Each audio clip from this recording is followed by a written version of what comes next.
नमस्कार, आप देख रहे हैं केबीसी न्यूज। मैं हूं आपके साथ सामेज। Shaktinagar Sonbhadra NTPC Singrauli super thermal power station के मेन प्लांट एरिया में 500 बाय 2 मेगावाट के लिए चिमनी सेल कंक्रीट का उद्घाटन विद्युत गृह के कार्यकारी निर्देशक श्री देवाशीष चट्टोपाध्याय द्वारा भूमि पूजन किया गया तथा नारियल फोड़कर कार्य का विधिवत शुभारंभ किया गया।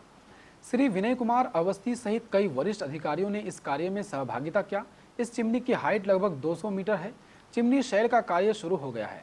इस चिमनी की मदद से प्लांट से निकलने वाले 2 प्रकार के प्रदूषक निकलते हैं, ठोस और गैसीय। ठोस पदार्थ इलेक्ट्रोस्टैटिक अवक्षेपक के सहायता से अलग हो जाते हैं। बाकी का बचा फ्लू गैस गैसीय प्रदूषक को ऑब्जर्वर में लाइम रिएक्शन से सल्फर को जिप्सम में बदला जाएगा। इस प्रकार दोनों तरह के प्रदूषक निकालने के बाद चिमनी से सिर्फ साफ हवा ही निकलेगी। यह कदम बेहतर पर्यावरण के लिए बहुत कारगर होगा। चिमनी शैल का सिविल कार्य 6 महीने की अवधि में किया जाएगा, जबकि इसका पूरा कार्य को 1 साल में समाप्त किया जाएगा। सिंगरौली विद्युत जहां किफायती दर पर विद्युत उत्पादन के लिए प्रतिबद्ध है, वहीं पर्यावरण संरक्षण को लक्ष्य मानता है। एफजीडी को ध्यान में रखते हुए मेन प्लांट एरिया में बनाई जा रही चिमनी तैयार करने वाली कार्यदायी संस्था मेसर्स पीईएस शक्तिनगर साइट प्रभारी ने अवगत कराया। निर्माण में 1 वर्ष की समय सीमा तय की गई है। चिमनी के परिचालन में आने पर विद्युत गृह बेहतर होगा। यद्यपि कि सिंगरौली विद्युत गृह अपने स्थापना काल से ही पर्यावरण संरक्षण के प्रति पूर्ण सतर्क रहा है।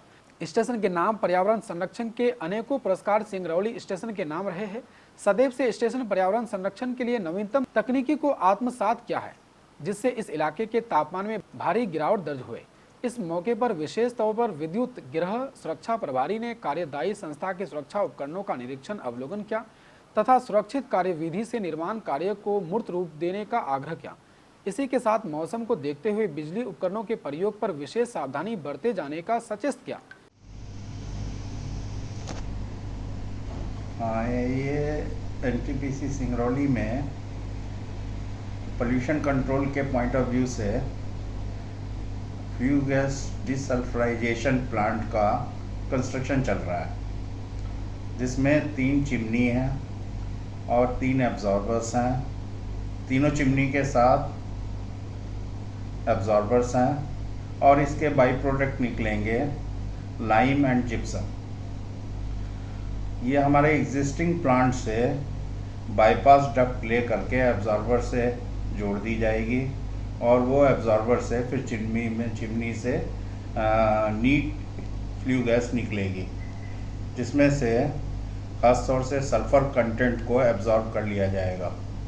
तो सॉक्स का कंट्रोल हो जाएगा हमारे इस प्रोजेक्ट के इम्प्लीमेंटेशन के साथ। अभी तीनों चिमनी की राफ्ट कंप्लीट हो गई है। राफ्ट का एक्सकवेशन पाइलिंग, एक स्टेज 2 की चिमनी का स्लिप फॉर्म वर्क स्टार्ट कर दिया है और जो चिमनी स्टेज 1 की हैं 2, 1A एंड 1B, 1A का राफ्ट कंप्लीट हो गया है। 1B का राफ्ट का काम अब चालू करेंगे। ये चिमनी कंस्ट्रक्शन लगभग 1 साल का पीरियड लगेगा और ये एफजीडी प्रोजेक्ट पूरा का पूरा सितंबर 2023 तक कमीशन हो जाएगा। इसके जो ऑक्सिलरीज बिल्डिंग हैं, जिप्सम हैंडलिंग प्लांट का भी काम चल रहा है, इलेक्ट्रिकल बिल्डिंग्स का भी काम चल रहा है और प्रोजेक्ट इस कोरोना की स्थिति में भी एक दिन भी काम नहीं रुका, लगातार चलता रहा, रात दिन चल रहा है सिविल वर्क्स। और भगवान की कृपा से एक भी एक्सीडेंट इस प्रोजेक्ट कंस्ट्रक्शन में नहीं हुआ। और जो सेफ्टी के लिए जो भी लागू करना चाहिए उपाय, वो तीनों शिफ्ट में सेफ्टी ऑफिसर एम्प्लॉय हैं जो उसको लागू कर रहे हैं। सारी केयर ली जा रही है जिससे सुरक्षा की दृष्टि से ये सेफ रहे। केबीसी न्यूज के लिए मध्य प्रदेश के सिंगरौली से आशीष कुमार दुबे की रिपोर्ट।